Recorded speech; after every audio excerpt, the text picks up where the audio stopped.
From a child refugee to a Russian pop star, from witnessing war and tyranny to building a life of faith, freedom, and success in America, Christian Ray Flores has lived an exponential life. In this episode of Manlihood, he's going to share what makes America great, how to create your own opportunities, and what it truly means to be a man. This is Manlihood, the podcast for men who want to rise up and live with purpose.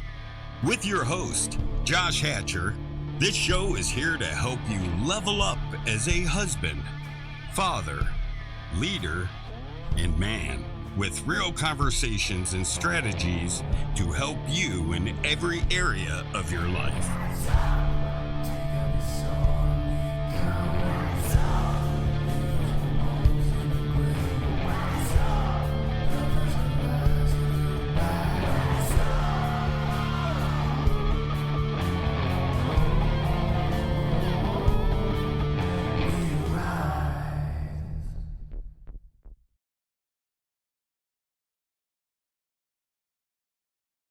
Gentlemen, welcome to Manlihood. This is the podcast for men where we help men become even better men. I'm your host, Josh Hatcher. Listen, today's guest, Christian Ray Flores, has a story that will challenge and inspire you. He was born a refugee, raised across continents, and then he rose to fame as a Russian pop star at the fall of the Soviet Union. Christian has seen life under tyranny and the freedom that America offers. And now he's an entrepreneur, evangelist, and impact investor. And he's here to talk about why America is still the land of opportunity and how you can take control of your own success. And what it takes to be a man in today's world. We had a great conversation. Can't wait to get into it. And before we do, just want to remind you guys, Manlihood is offering all kinds of great free content for you. The best stuff, man. We got awesome interviews, awesome content that we give you all the time for free. But I also want to remind you, we've got a great subscription service that costs less than all of your streaming services online. And you can get bonus content here. You can get extra content that you can't get anywhere else that's going to help you level up as a man. I put a lot of time and effort in this because I want you to learn the things that I've learned. I want to be able to share with you the insights that I've learned from all of these amazing men that I talk to, the things that my dad taught me, the things that my grandfather taught me, the things that I've learned from all the people that have invested in me, the things that I'm learning every day from reading books and everything else. It's good stuff. The things that I'm still trying to learn how to apply to my own life. I want to share it, and I want you to be able to learn from it too. So it's going to cost you $4.99 a month. That $4.99 a month. That's next to nothing. So go to YouTube, go to Spotify, and you can subscribe, and you can get it right there. So go subscribe to Manlihood Plus. So now, if you're ready for a powerful conversation about resilience, faith, and forging your own path, this episode is for you. Let's dive in. Christian, welcome to Manlihood. How are you doing today, man? Oh, I'm good. I'm a little bit frazzled because it was a back-to-back day, but I'm breathing, looking at you, having a conversation with you now, so I'm good. Yeah, we have those days sometimes, don't we? Yes, we do. Where are you located, man? I am in Austin, Texas. Oh, yeah. So I am frazzled because as we're recording this, I mean, it's going to air, down the road a little bit, but as we're recording this, we have had nothing but snow and ice for months. Oh my gosh. Where are you? We're in Bradford, Pennsylvania. So, oh, wow. Yeah, it's just right along the New York border, and it's, hours and hours from everything, and it's just been like... So, I mean, we've had sunshine for a few days, but it's just constant cold winter, and yeah, like... I do not miss that. I don't have any vitamin C or vitamin D in my body anymore, and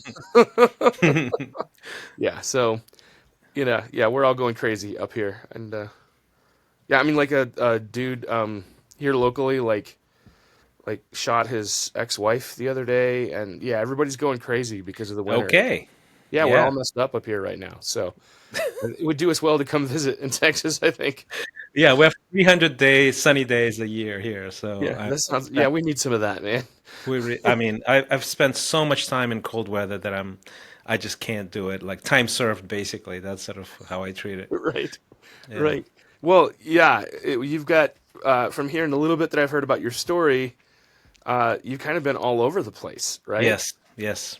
Very much so. Yeah. Moscow, Chile, Germany, Africa, all of that by age 7. So, so, so by age like 55 that I am now, it's 6 countries, 4 continents that I've lived in, and I've visited 42 countries total. Wow. Do you dig your roots in deep now, and you're like, I don't want to move anymore. I'm Yeah, like, yeah, yeah. yeah, yeah. Do you I still travel value quite a bit? I value depth now rather than breadth. So, Right. So yeah, why don't you for our listeners that might not be familiar with your story, tell me a yeah. little bit about it. Let's hear what your life has been like, man. Oh, I'm a very confusing individual and confused individual at the same time. Right. Basically, I'm international. My mom is Russian. My dad's Chilean.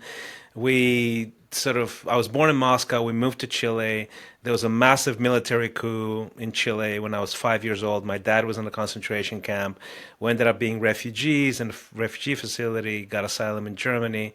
Then my mom wanted to go back to Russia during the Soviet Union, which was not very smart. And we ended up in Africa by age 7. And 1 year in, there was a civil war going on. So I grew up in a place that was sort of unstable.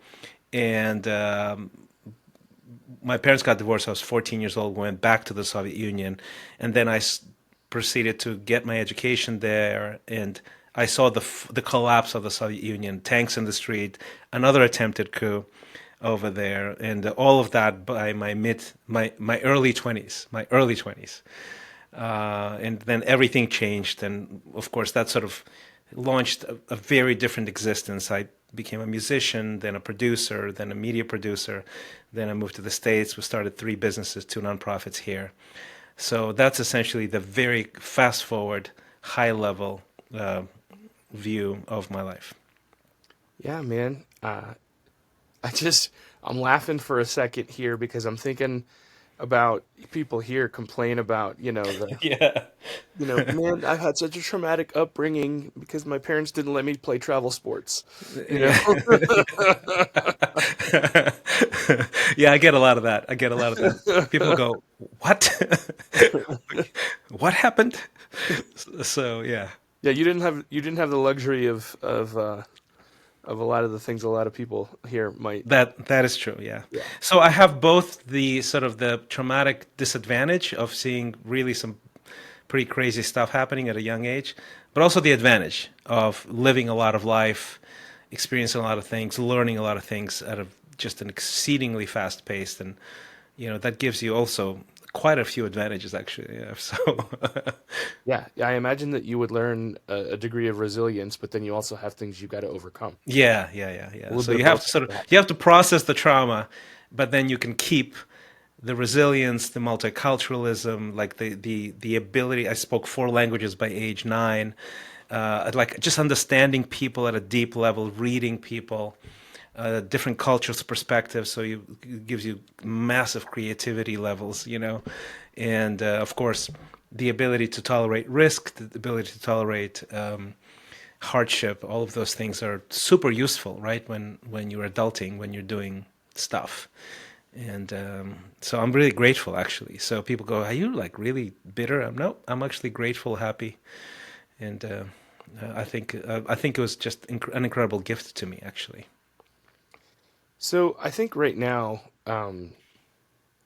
as I look at the world around us right now, I think I just was watching, um, I will admit that I'm kind of addicted to the scroll. I love to sit there and kind of just Yeah, scroll through social media and see some of I mean, I love puppy videos, I mean, and you get to see amazing musicians, and it's just fun, I'm sitting there, I'm scrolling, and for whatever reason, I got on socialist TikTok, where all the blue-haired, you know, oh really? nose Okay. ring people start complaining about things, and I have to like, it's blowing my mind to think that there are people here in our country who are so uneducated Hmm. that they think that these systems, that these Marxist systems, these socialist systems, are good ideas. And I think from somebody who has kind of lived through them, Yeah. What would you say to these guys? Well, I wrote a book about it, so buy my book. Sorry, Right, there sorry. we go. There's a good answer for that. There's a plug right there. Yeah, I wrote a book about it called Little Book of Big Reasons to Love America. And basically the layers there are, first of all, it's 10 reasons to love America, 10 chapters, and it's from the standpoint of an immigrant, from exactly what you mean, right? It's like people that lived in those places of tyranny, lack of freedom, lack of free speech, lack of entrepreneurial opportunities, lack of possibility in general, opportunity. And then coming in here and I actually learned about the American spirit from a distance, and actually helped me succeed over there because I like absorbed the American spirit of entrepreneurship and pursuit of happiness, all those things. And so it made me very successful over there. But when I started coming to the States quite often because I married an American just for Christmas and stuff, started observing things. Then we moved here, and I would just say to my wife, Oh, "Look at wait, this! Look at this!" I thought you meant you married her for Christmas. I Like, I like, I I wanted didn't. to have Christmas, so I married an American.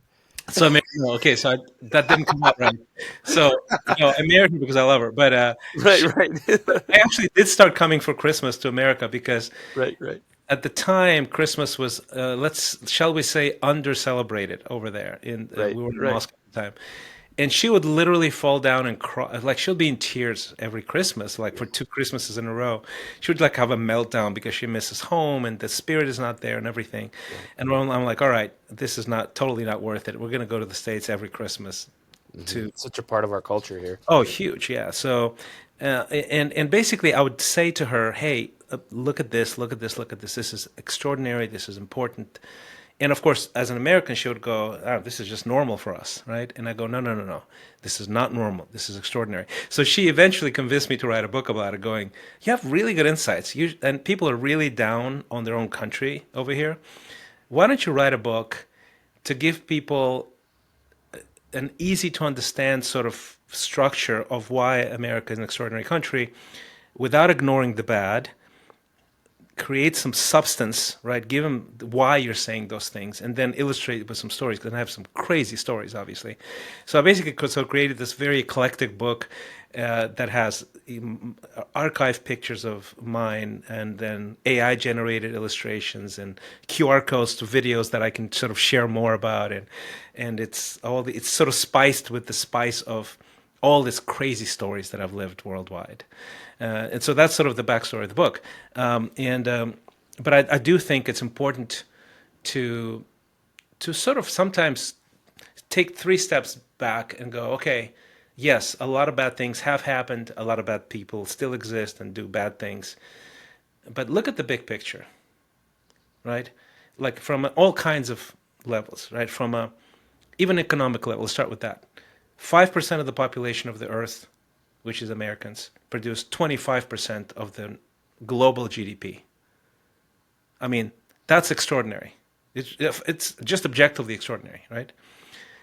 You can come here and be accepted even though you're a foreigner, and you're widely accepted as an American. You know, you grew up somewhere else, but you're an American. You're totally accepted. You have the freedom to choose, to move, to communicate, to speak up, and you don't have this sort of underlying fear of the government, you know, which is literally thick in the air of, let's say, Ukraine or Russia or Mozambique, or, you know, and 72% of the population of the earth lives under authoritarian regimes right now, not 100 years ago, right now, right? And then the list goes on and on and on, right? The infrastructure, you can go anywhere. There's beautiful roads everywhere. I went to visit my wife's hometown. She grew up in Horicon, Wisconsin. People in Wisconsin don't know where Horicon is. Okay? And it's just a town. They have a John Deere factory there. And we went there to see her, you know, just to hang out and see where she grew up. And she was like, I couldn't wait to get out of here. That's her perspective. My perspective is, okay, this is the middle. This is officially the middle of nowhere, and you have stores, you have great roads, people live in decent houses, they drive normal good cars. Your high school is so much better than any high school I've ever seen where I grew up. In the middle of nowhere. This is an exciting country. No place on earth has that, okay? Except for maybe 2 or 3 spots in Western Europe, right? But really, most of the world, they don't have that. You have one big city, 2 big cities. You go 100 kilometers outside of those cities, and there's despair, and things fall apart. And we just take it for granted. You know, I've driven all across this country, and the quality of everything is pretty much the same everywhere. You know, like I can go on and on, right? There's all these cultural layers, right? This acceptance of failure as just a stopping, like a medium point to success. That's culturally normalized here. That's why people want to succeed, and they're not afraid to fail. There's entrepreneurship. There's this pursuit of happiness, this spirit that was sort of really internalized. It's written down in a document, and then somehow it translates into the culture. And people they're up to stuff here. They want to build stuff. They want to invent stuff. They want to start companies and businesses. And that's not normal either, you know? There's this underlying layer of faith, right? The values that come from the Judeo-Christian worldview. That is like per 100 people here, it's much more concentrated than anywhere in the world. Like the list goes on and on and on and on. And that's what I dive into these topics, and then I contrast that with stories that I've experienced and try to point out to Americans, hey, this is something that you need to appreciate. This is something you need to, fight for, and it's not guaranteed. It can be gone in a generation. So I get real passionate about it because, we live in this sort of state where there's a lot of ideological clashes in America that I never thought I would live the day to see that. But they're happening in our backyard. And for those of us who grew up in these places where those ideologies that you see imported in here in the States, they were the dominant ideology. All of us are just pretty upset. All of us, and part of my desire to write a book was like, I know if I write this book, people are going to be ticked off with me. They think it's political, but it's not political. It's about the environment that provides flourishing and freedom for the maximum amount of people, And so I wrote it because of that, and I feel like it was a responsibility. It was my duty to do that as an immigrant who is grateful to be here and is observing, pretty active undermining of sort of these foundational things that made America an extraordinary country. Okay, see, that was a monologue right there. It was beautiful, though. Really? It was great. I was in a roll. It really was great. So tell me about, you mentioned, being in, I think you were in Moscow, and you started kind of your own American dream started building or growing, and you started applying that there. What was that like? Okay, so it's a great story, right? Because you grow up. Let's say, imagine if you're listening, right? Imagine a country. This is Soviet Union. Free speech is not available. Censorship is total, absolute. Private property is basically barely tolerated on a very minimal level. Entrepreneurship is illegal. You can't even leave the country if you're a citizen. And I was just lucky to have a dual citizenship, so I could leave the country. And I had sort of this advantage of traveling the world and living overseas and all of that. Ideological oppression is just absolute. And then, of course, that kind of system, top-down, government, state-controlled all the way through, has always produced nothing but misery and poverty and oppression, depression, and all kinds of other ills, right? In like destroying the family structure, record levels of, alcoholism and things like that. But also economic stagnation.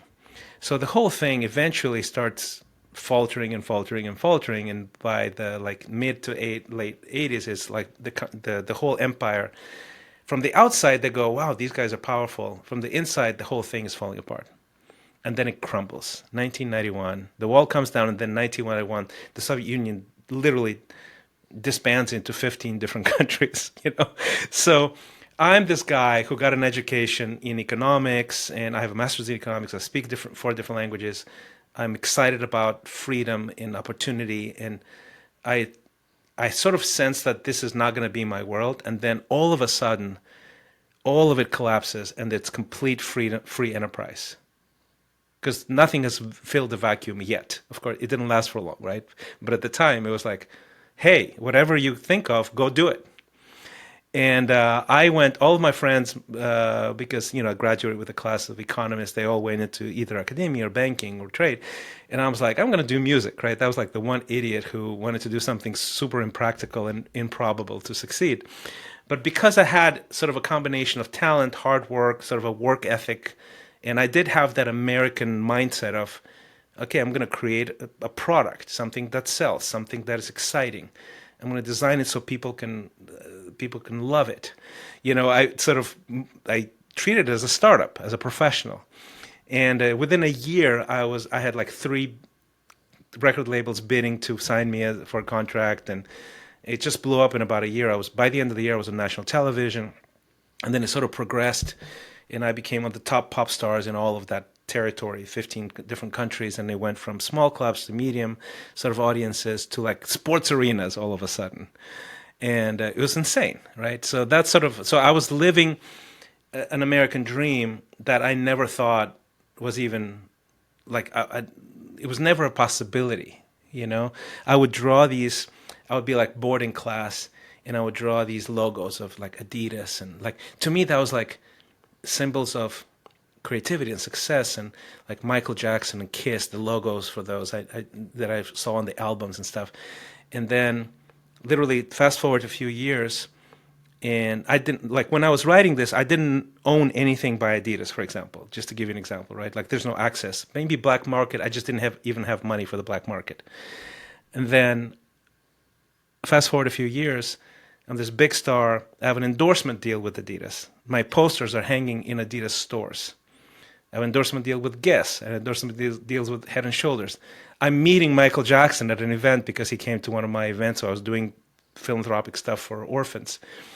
I'm sharing the stage with Chaka Khan and meeting Al Jarreau and like some of my big heroes, and to me, that was like this massive just leap, right? And the difference between me doodling in a notebook in an oppressed country and me hanging being on posters of Adidas is opportunity.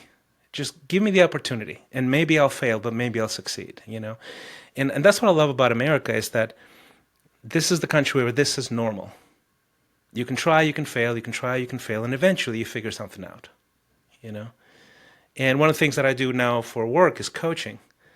And the reason I think I'm really good at it is because if you grew up here, you don't understand just how much opportunity you have. And sometimes it takes an outsider to go, dude, go for it, man. I'm with you heart and soul. Let's do this together, And it's surprising to me how few Americans take more chances, right? And take more risks to do stuff that might work and might be helpful. Again, another monologue. Man, I'm on a roll. Man, Maybe I'm just tired. No, a conversation is great, but honestly, I invited you on my podcast because I want to hear from you. Yeah. I'd rather hear from you than me. So it's all good. You talk as much as you want. So let's talk about that for a second. So that whole idea of, we have a system here that's great, but here's one of the flaws in our system. Yeah. We have this education system that was designed to build factory workers and soldiers, right? That's right. We borrowed from the Russians, I mean, or not the and Russians, the Germans, the Prussians, actually. Yeah. I missed a consonant. The Prussians. Mm-hmm. We borrowed from the Prussians. Mm-hmm. And so we get out of it, we get out of the education system, and then we get into that that line worker job and we feel stuck. Yeah. And that's such a common mindset that happens to especially men. Where it's like, I don't know where to go, I don't know what to do, I'm just stuck. I have to That's pay the right. Yeah. bills. I have to, or especially young people too. Like there's a lot of younger guys that are watching on YouTube that are, and like they're looking at I can't tell you how many young people. I have a bunch of young people from church that get together at my house every Sunday, and most of them are still living at home or, and they're like, I have no idea how we're gonna get an apartment, and to be fair, like we bought this house, 15 years ago, and we're still paying the same mortgage payment that we fixed in 15 years ago, and to go rent an apartment downtown is almost 3 times what we pay for a mortgage payment now. Do you know what I mean? Yeah, I do. And so they can't even go rent an apartment now. So they have a hard time visualizing it when you say to them, there's opportunity. Okay. Now, I agree with you. There's opportunity. Yeah. What do we say to these guys? What I would say is this.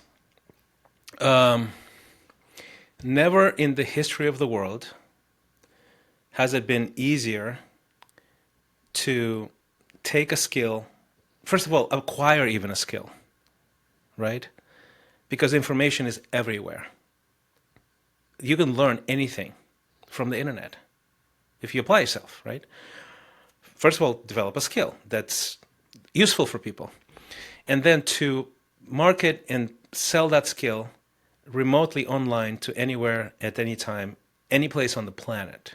It's never been as easy as now, right? So I think it's the age of extraordinary opportunity. And I don't think people don't believe in opportunities. I think people don't believe in themselves. And that's really the core first is, okay, young man that comes to your house, why are you here? Like, what are your passions? What is it in your origin story that gives you an indication of the things that you can do for other people, problems you can solve for them? You start there, right? I mean, you puzzle. I mean, that's why you're young. You're young to puzzle, to ask those questions, to poke around. And like most people that go to college, they don't work in the area they even went to college to. Most people, to be honest with you, right? Why? Because you go for one thing and then you discover something else, and then circumstances happen and somebody invites you somewhere and a coworker invites you to this thing, and it's it's not a linear path, right? So that's one reason. And I think believing yourself, developing self-belief, and then, and there's techniques about it, so I can talk about that because that's what I do as a coach, right?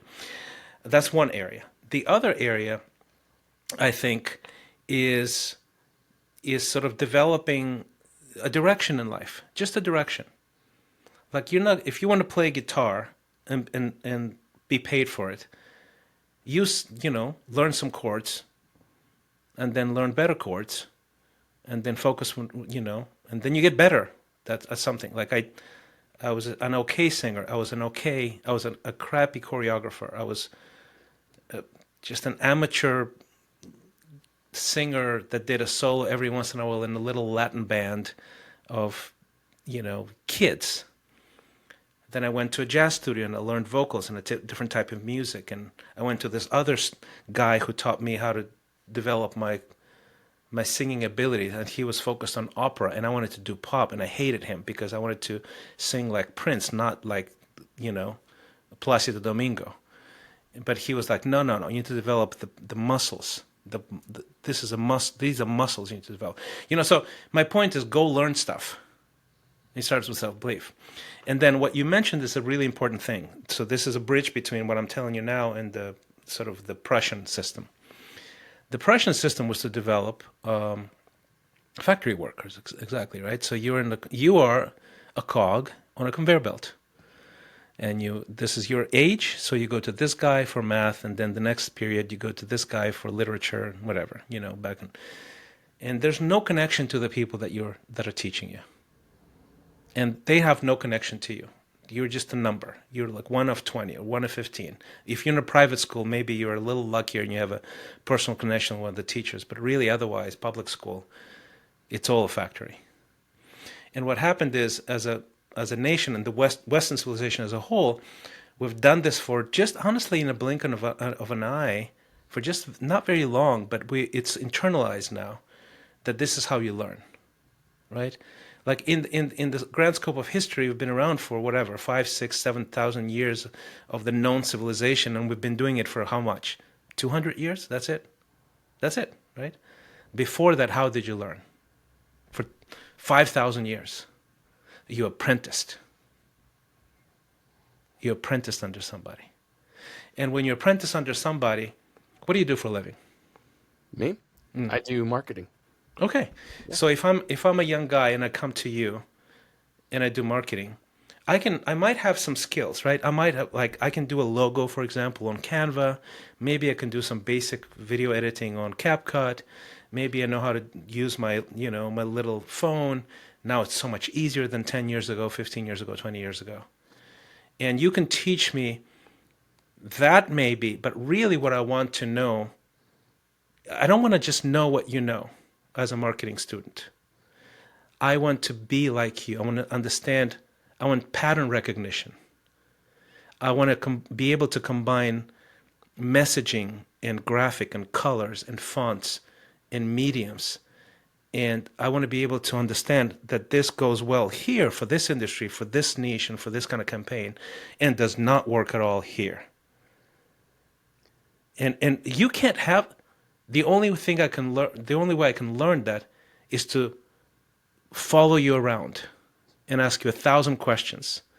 And then you will basically be a Mr. Miyagi. You'll go, okay, do this logo 10, 15 times. And then I'll go, why? This is a stupid logo. And you will only you will know it. I won't know why you're asking me to do that. That's apprenticeship. If I do that long enough, a year, 2 years, 5 years, I'll probably start thinking like you. Right? So Christian, if anybody's watching us on YouTube rather than listening to us on the podcast, they're going to see me just smirking the whole time. And I've got to tell you this story. So we homeschooled our 4 kids most of the way through. My oldest son, when he was about 12, all my kids really at some point paid attention. I mean, I worked from home at doing marketing as a business for most of that time. So most of the time I was at home working while they were at home learning. And so at some point they always would help me out. I would be like, hey, you want to make $15? Come do this project with me. And I'd pay them a little bit of money to help me, update a WordPress website or something that was like busy work. Well, one of my sons really was interested. Mm-hmm. And so I would spend more time with him. And just like everything you just described, that's what I did. Mm-hmm. Because if they weren't as interested, I didn't give him as much work, right? He was 100% interested in this. So I just developed that. Everything I did, I took him along with me. I would get paid to go do a video shoot. I would bring him with me. It was time to edit. I would have him help me edit the video. I needed to do the graphic design. He would sit there and do the graphic design. Sooner or later, I would take my hands off and let him do it, And then before he was an adult, he was doing better work than I was. Mm-hmm. So he goes off to college. He's paying for his own school. He goes off to college early, right? Because he's that good. He goes off to college. He becomes the teacher's assistant in the broadcast comms, like in his freshman year. At 16 years old, he's teaching everybody else how to do this stuff because he knows how to do it. So everywhere he goes now, I mean, he starts his own business as a wedding videographer, does amazing, beautiful work, and he's working full-time, though, in marketing, making more money than I do, doing much better work than I do most of the time, and we're frequently calling each other up on the phone during the day at our day jobs saying, hey, can you take a look at this really quick? And then bouncing ideas off of each other, giving each other critiques, and because we're still apprenticing, honestly, each other at this point. Yeah. And, because there are things with video that he has surpassed me. So if I have video questions, I go to him. He has learned so much more than I ever have when it comes to video and how to do video and make video look great. And I just he was doing that at age 16. He surpassed me. So at that point, anybody that wanted video from me, I just outsourced it to him because he got better than me that quickly. So that, yeah, it's a exactly. perfect example of apprenticeship, right? And there. that's what you look. If you're a young man in Pennsylvania, you know, and you're going to Josh's house, and you ask, "What do I do?" You know, I don't have it. What you're thinking, what you just sort of voiced from their perspective, is the illusion of limited resources. It's called ILR. You know, it's the illusion of limited resources. There are plenty of resources. You just don't have access to them yet. And what you need to do is you need to find someone to apprentice under in the thing that makes you passionate, because passion will propel you through the hard times of sucking quite a bit, you know? And when you apprentice, then you turn that and you package it and you sell it as a service, as a product, as whatever. And it's never been easier to do that than today. Never in the history of humanity. And you can apprentice virtually, which is harder to do because then you have to sort of be able to have this outsized level of focus, curiosity, and hunger, which I have. And that's sort of what my inherent superpower is, that I was an outsider everywhere I've been. So I developed this hyper learning capability because I had to learn to survive as a kid. That's what I feel like, you know, at the time. I didn't have to learn to survive, but I felt like I had to learn because I was moved from one culture to another, from one language to another, from one completely different set of body language customs to another, over and over again. So I developed this very intense curiosity, so I can literally learn from the air, you know, like I will find things up and I will pull at threads and I'll read 5 books and then I'll find the person on YouTube and then I'll email that person and I will bug them until they give me answers to the things that I want to know, you know. So you can do that, and most people don't have that level of intensity like I do, so that's why it's helpful to have a mentor, a coach. That's why people hire me, and these are grown-ups, okay? These are people between 30 and 65. Why? Because there's always an area that you can be extraordinary here, but you have a flat side over here. You're not well-rounded enough. And you know that people with age, they start understanding that accelerating progress pays off. Like, so they will pay me to accelerate their progress in a certain direction. And it's like, you can take a car or you can take a plane. What do you want, you know? Yeah, an airplane ticket's probably going to cost you more, but you save a whole lot of time. And if you talk about learn something in 6 months rather than learning in 5 years, that's a big difference. But apprenticeship, honestly, you can pay for it, but you can earn it. You know, you can work your way to working under you, for example. Like if I'm a hungry guy and I like marketing and you're the guy who knows marketing, I will bring you coffee. I will serve you. I will do things for free so I can learn from you. And that's the fastest way to learn, because it's not that it's not that I want what Josh knows. I want to be like Josh. I want to recognize the patterns. I want to see how things go together. And that can't be transferred in a textbook.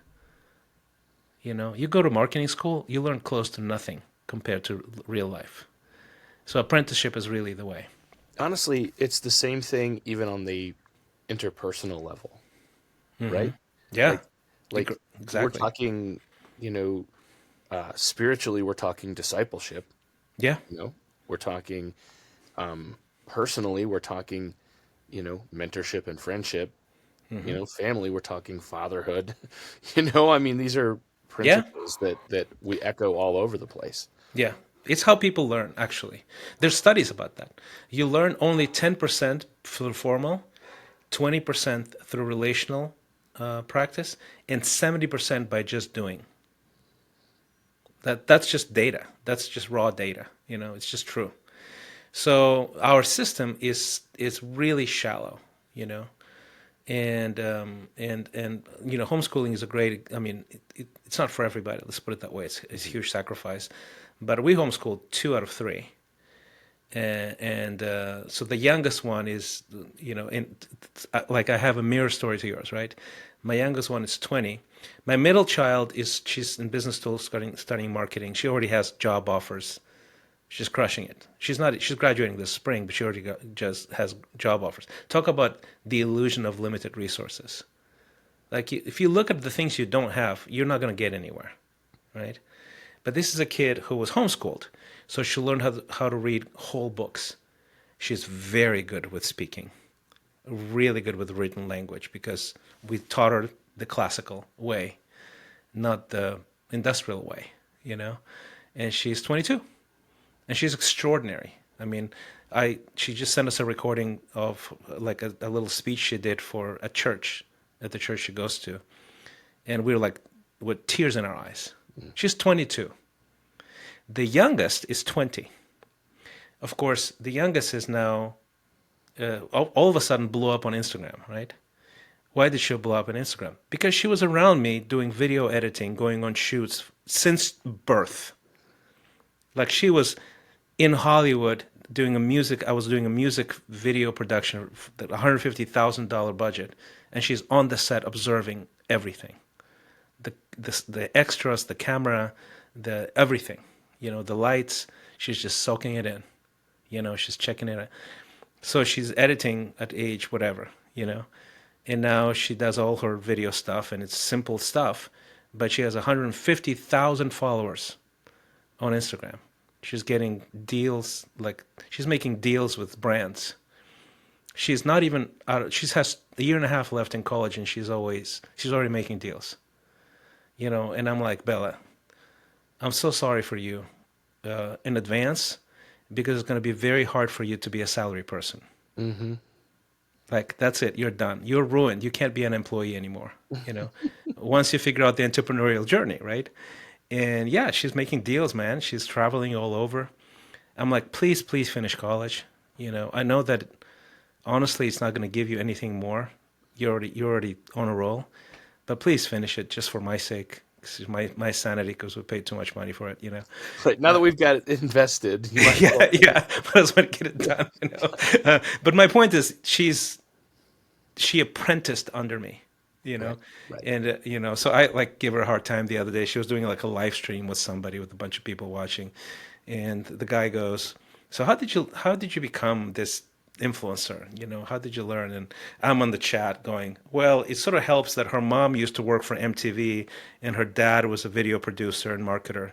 Just saying, hashtag just saying, She's like, oh, my dad is sort of caressing me again on live, on live, that kind of thing. So anyway, but apprenticeship is a beautiful thing. You're right. Yeah, that's awesome. Yeah, it really is. I love it. So let's go back to your music career. So I know that you wrote a song. I think I read that you wrote a song for Boris Yeltsin. What's the story there? Yeah, the story was I started, I had a string of hits right after the Soviet Union fell apart, and it was like pop R&B. It was very un-Soviet music, let's put it that way, and then Boris Yeltsin was the first president of the democratic sort of Russia, and then he was running for re-election, and by that time, of course, things got real bad, because imagine an empire falling apart completely. And of course, an empire is built over a long time. So there's supply chains, all kinds of economic ties and systems that literally stopped, nothing works. So a lot of people got really impoverished really quickly because of that. So people start going, well, it used to be better than this, right? We're hungry. And so the communists were making a comeback. And they were leading in the polls. That was the last time in the recent history, that the communists was actually leading in the polls and about to win power back. And at around the same time, I had a string of hits, and I wrote this hit called Our Generation. And it was this big anthem, big, bold, brash, hip-hop anthem. And literally the chorus went, "Our generation, the sign of liberation." It was just in your face, right? And it was all about that. It was about change, right? And of course, he was trailing in the polls, and I think he hired some American consultants, and they knew about okay, hey, if you want to rally the youth vote, get some musicians. And so they sort of enrolled us and a bunch of others, not just me. But they used my song specifically because it was just number one hit at the time. So they used it in ads and campaigns and stuff like that. So we toured for him. We went on TV, and we were like we were on the roll. Like we were proclaiming that and fighting for it because we were terrified, all of us, obviously, that the communists came back. I mean, our careers were over basically. So we had skin in the game. Right, right. Yeah, you don't want to go back to communism. So. No. Right. Yeah, Yeah. so that's the story with that. Okay. Yeah. And he won, and he won, and he won. Right, right. I remember a lot of that. I'm 46, so I mean, I was watching a lot of that when I was in, in middle school and high school, kind of watching all of that, learning about it in school, and Yeah. I mean, I kind of remember, everybody was like, "This is historic. You need to pay attention." Yeah. So I remember it happening, but here I don't, and because I remember growing up, we were always, the Russians were the bad guys, so it was definitely this historic moment where, oh, there's a change happening in, that we need to pay attention to. So, and now, I don't know if anybody can make up their mind about what's happening with Russia now. So I guess we'll figure that out when it all plays out. So, Yeah. Oh, there's a lot happening. Yeah. yeah. Yeah. I think it's, whatever it is that's happening now is definitely interesting, and I think it plays into a whole narrative of something else. So I have no idea. I don't know. I just look at it all and I'm like, everybody likes to turn it into Yeah. fear mongering. That's. I mean, there's stuff happening, Right. but how much of it has anything to do with me? Not much. I mean, and that's a dilemma, right? Okay, if you deal with absolutes, you go, okay, I can have an opinion about how this is built and how this culture goes and what he's doing. And then, well, how much of that has to be deeply sort of reacted to by someone in America? That's a whole different question, right? Yeah, it is, and yeah, and I mean, then again. I mean, you go back, almost 100 years.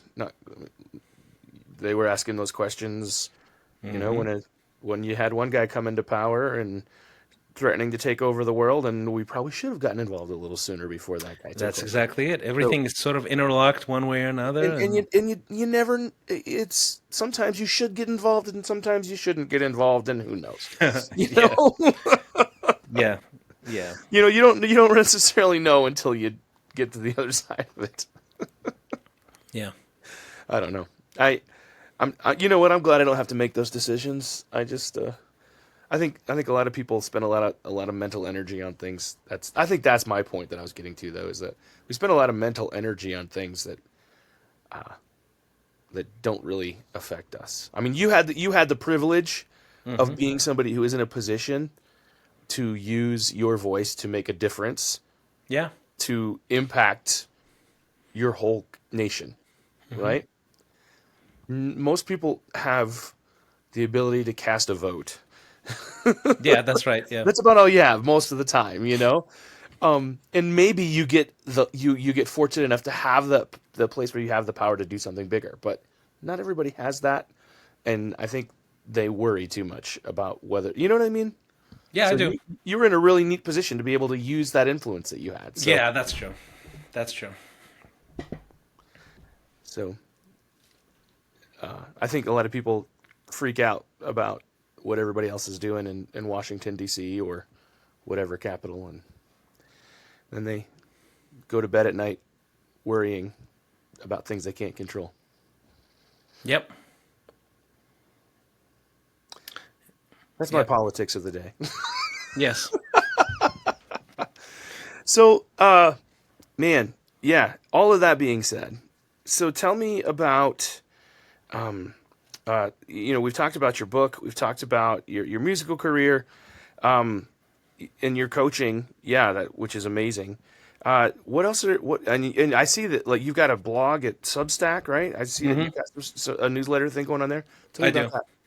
Yeah, it's basically a newsletter, and it sort of plays with the podcast as well. It's called Headspace by Christian Ray Flores, and it's essentially focus on strategies for success and significance. And the reason I landed on that is because we all want we all want success. We're wired for that.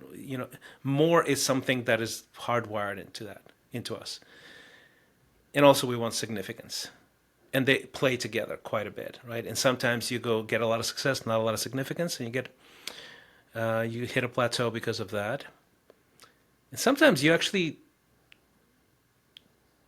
only focus on significance and not enough on success that supports that significance, and you lean that way, cause over commerce, and that's usually not healthy either. And I'm that guy, actually. I'm the guy who does cause over commerce, and Yeah, people which I go, am "Oh, that too. is," people go, and a lot of people of faith are like that, I think, in general, right? But I do think that commerce is intrinsically connected to cause as well, because it fuels it. And so I tend to be like, I lean cause over commerce for sure, and I do a lot of cause stuff, right? And what happens is if you don't develop a business model to support the cause will actually suffer in the long run. So when I do the Headspace thing, I lean on both success and significance. And I write 2 articles a week. And, it's a free, Sundays are free, Wednesdays are for paid subscribers. And I put all the best stuff that I find, right? It's best books, best videos, interviews, best resources ever, right? And I get real excited about it, right? So we have like maybe close to 20,000 subscribers by I think right around now, and Awesome. it's a fun thing. I do invest a lot in it because I it's sort of my way to serve people at scale without it costing much for them and for me, right? Because I can do one article, well, 20,000 people read it. That's great. Well, not all of them open the emails every single time, but you know what I mean. Right. I do get the emails, and I haven't opened them every single time. But Yeah, the ones that I've opened, I yeah, really appreciate and I really like. So yeah. Thank you. Yeah, I, I, yeah. I I mean, think that's I I do. think that's the thing with emails. We always get so many emails Yeah, that we yeah. don't always catch them, and we're like, No, oh no. man, I missed that one.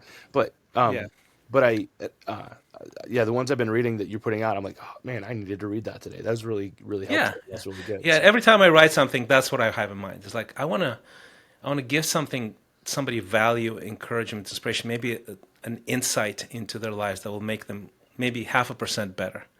And that's basically the goal. That's the aspiration every single time I write something. so 0.5% better. So if I want to be twice as good, how many Yeah, emails do I need to read? that's That would 200 be emails, right? 200 emails. Okay. Yeah. Okay. That's if you awesome. if you open each one of them, right? Yeah. So Yeah. I got it. So I need to increase my open rate to get. yeah, exactly. Yeah, yeah. But it's kind Oh, of a cool thing because I can do it once. I can put a lot of effort into it, and it goes out. Anybody who's willing to open it, great. It serves you. That's fantastic. so you've got a podcast too.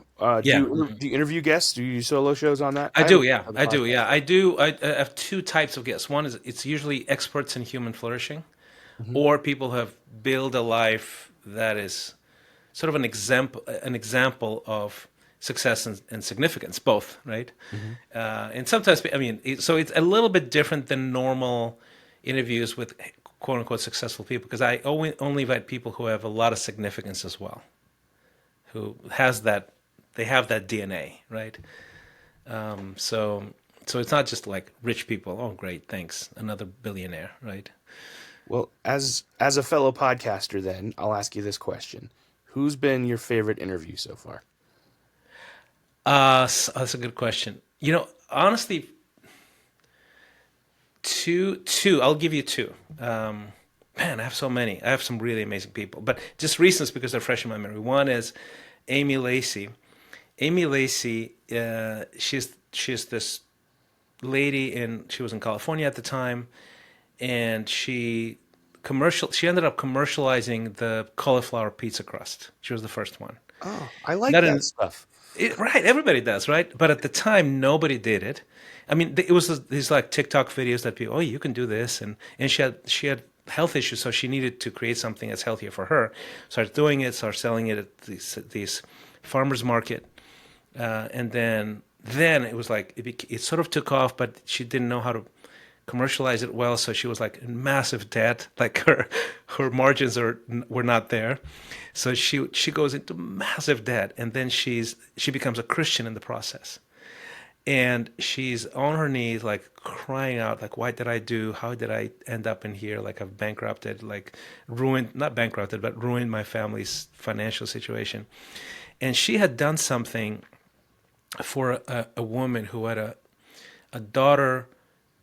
She was nonverbal, autistic, and a lot of it had to do with sort of nutrition. So that woman reached out to her and said, hey, I'm looking for that. Can you donate some crusts for us? So she would do it over and over again. And after a while, the change of diet, not that it was the only change, but the girl went back to school. She was verbal again. And so she was praying on her knees in the middle of the night. And then she heard the Spirit basically move her to tell that story.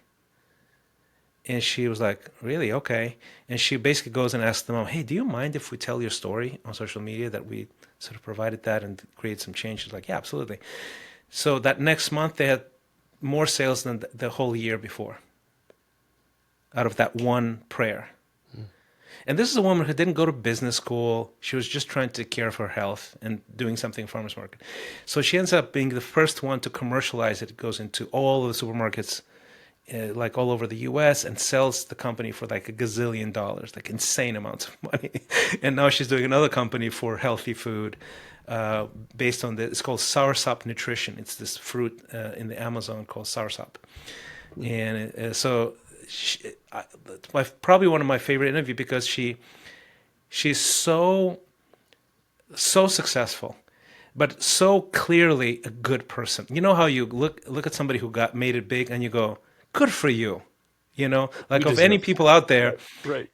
I'm so glad, you were blessed by this great fortune and success and stuff like that. And she shares so openly about her struggles and mental health and defeats and problems and mistakes. I love it when people share the whole story. So that's probably one of my favorites. The other one was this guy, this is actually recent, his name is Dean Sweetman, and he has a fintech company, financial technology company, that developed a product, and now a whole suite of products that was based around donations in churches, called Tithely. Oh, I'm familiar with Tithely, yeah. Yeah, so he's the founder, and he shares his backstory, and it's insane. Like the backstory is insane. Like this is a guy who would go to like really distant places to preach the gospel, and he's just a crazy guy, right? It's so cool. And same thing, and he builds this thing, and it was like intuition at first, and it was like completely like made self-funded, some very basic product that then works, and then he gets some investment, stuff like that, and now they're processing, they're serving 50,000 churches worldwide, Tightly does, and they process $8 billion of donations every year. So I love origin stories like that are full of success, but also full of significance, right? And significance is when you go look under the hood and you go, okay, what are the obstacles? What's the mindset that's necessary? How do you overcome self-doubt, or when you were down and you were like almost giving up, what helped? And all of that stuff, all of the under the hood stuff, that's what I'm interested in. So those are my two favorite interviews. I like that.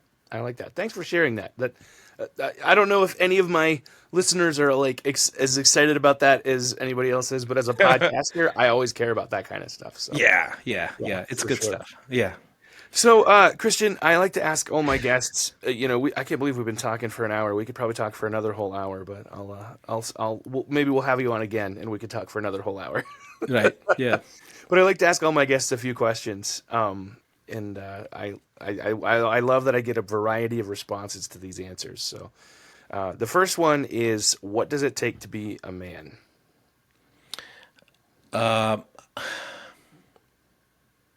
That's a profound question, I think. And honestly, as a believer, as a Christian, I think it's elevating manhood to God's design of manhood. You know, and it's a very high calling. It's very hard to do. But if you stay faithful to that and you learn courage, integrity, if you become a good husband, that's probably the biggest leap for me that came with my faith, is that I come from 3 generations of broken homes. You know, and in one way or another, the men in my family, you know, they failed. And I love them, but they failed as men. And I just decided, look, I'm going to apprentice, and that's sort of the discipleship word. I met this guy who was a pastor, Canadian pastor. He was a missionary in Russia. And he was that husband and that father. And I'm like, I've never met anyone like that. And I said, can you please teach me?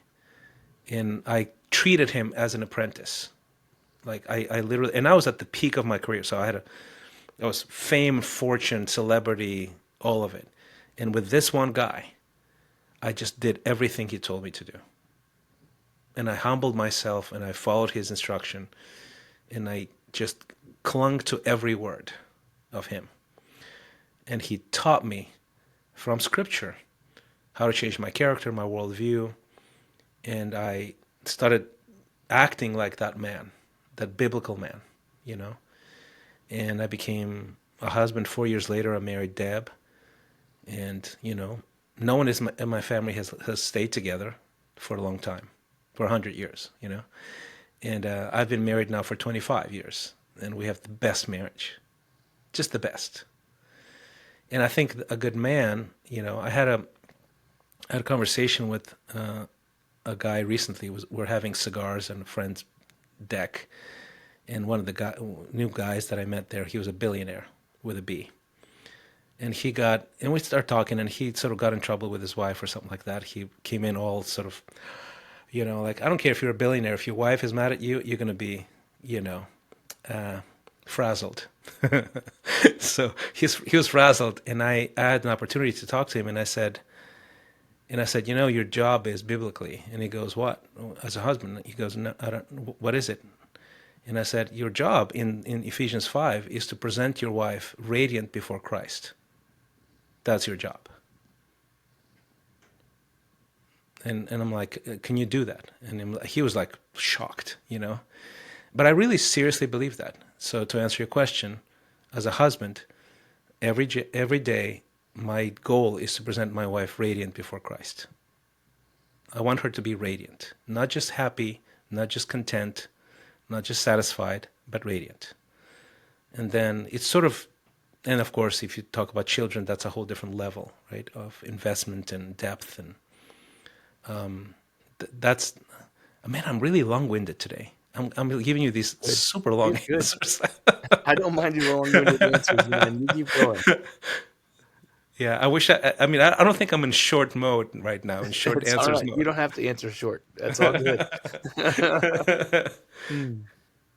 So, let's say that you get your hand on a DeLorean and a flux capacitor, and you get it up to 88 miles an hour. Okay. That's a Back to the Future reference. I know. Okay, I wasn't sure. I'm old enough for that. Yeah, Okay, I I know. didn't know if you got to watch that over in Soviet Russia or not, but I did.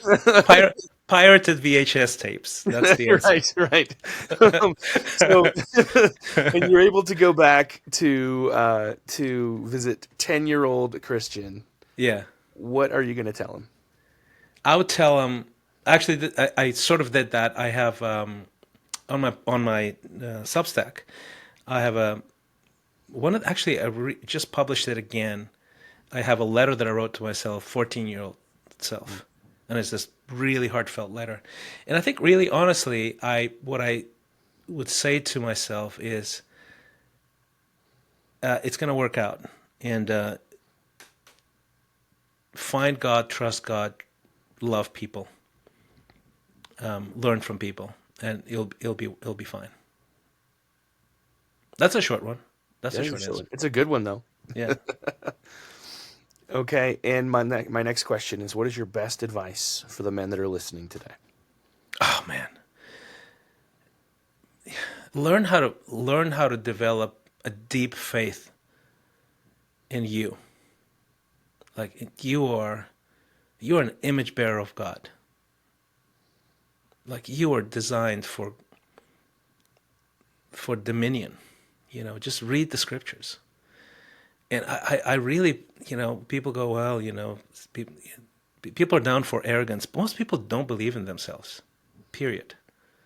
Like you have to develop faith. If you believe in God, believe in yourself because He believes in you. That's sort of, that's the most tragic thing is when men don't stand up and try to reach what they were built to do in this life for others.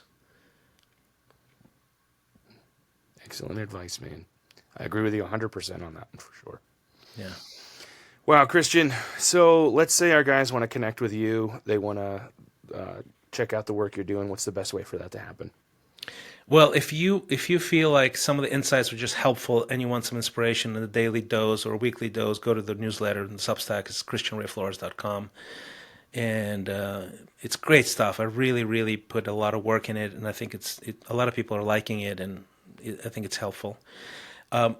If you are one of the very few who go, man, this guy, I got to work with him, check out my coaching website. It's exponential.life, and the exponential is spelled without an E. So it starts with X. It's the cool way to spell exponential. It's a very Generation X way to spell It's a very Generation X, yeah. So, yeah, go to that website and you'll see there's a really cool assessment there that is free. And it basically it asks you a bunch of questions. And I use it with my clients, actually. So it's a great tool. And it'll ask you about a bunch of questions and send you a report in your inbox about literally how you score in the most important dimensions of life. It's a great, great way to go, okay, here's where I'm at, where I want to go. Where do I want to go from here? Awesome. Well, I'll make sure to link those in your show notes so that anybody that's listening, if you click down through the show notes, the links will be right there. You can click and check it out. And your book, where can our guys find your book if they're interested? Oh, go to Amazon.com and just plug in my name, ChristianRayFlores.com, Christian Ray Flores, and then, or Little Book of Big Reasons to Love America. Either way, you're going to find it right away. Awesome. And we'll link that as well. So awesome. Dude, this has been a very fun conversation, man. Next time I'm in Texas, we're going to get together and have some tacos. So sounds great, man. Thank you. Thanks for having me. I appreciate it. No, I appreciate having you as well. So it's been good stuff. Thanks. Christian, thank you for an excellent conversation, man. Man, your story is phenomenal. You've seen pretty much everything, dude. And I appreciate that you have then taken the things you've learned and share them with the rest of us. It's good. It's very good. Guys, if you want to check out his book or the coaching and the other work he's doing, make sure that you click the link in the show notes and you can go through to his websites and see what he's doing. It's worth it. It's definitely worth it. Guys, don't forget our private Facebook group, the Manlihood Man Cave. I'd love to be able to unpack this episode and other things with you there. So just go join the private Facebook group. We'd love to have you there. It's free.